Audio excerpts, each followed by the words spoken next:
Team USA claims the goal, Rebecca, but the French, they're known for their defense.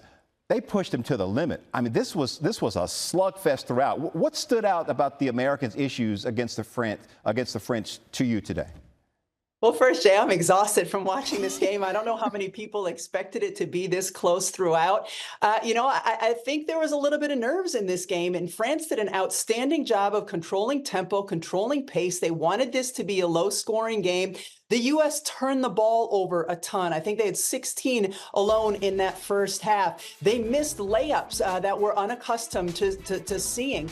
It just was not a fluid offensive machine like this U.S. team can be when they're at their best. I think they only had one transition bucket the entire game. It came in the second half. A'ja Wilson got out for an easy 2. So this was a little bit of a slugfest between these two teams. But ultimately, in the second half in particular, a couple of guards, Kalia Copper, Kelsey Plum, off of the bench really helped the U.S. team in their scoring punch to complement what A'ja Wilson was doing inside. At one point, I don't know how they finished. France was 0 for 9 from 3 in the fourth quarter. What did you see from the American team that put France on their heels and kind of contributed to that horrific shooting percentage?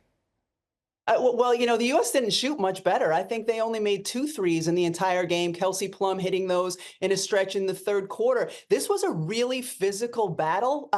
France got called for a lot of fouls in the first half. That's one of the reasons that the score was tied, even as poorly as the U.S. was shooting, is that they were able to get to the free throw line and manufacture points there. But kind of what you would expect from this French team and the U.S. as well. It became a really physical game. All scoring was hard to come by. But ultimately, a few plays here and there, and in particular in the fourth quarter, when the U.S., with under a minute to go, really needed a bucket, they ran a beautiful play where Brianna Stewart got the ball on the right elbow, fake handoff, or handoff to Kalia Copper, and her speed was too much, and she was able to contribute that. So, just small, impactful moments as they happen in a low-scoring game where every point you score is going to be important.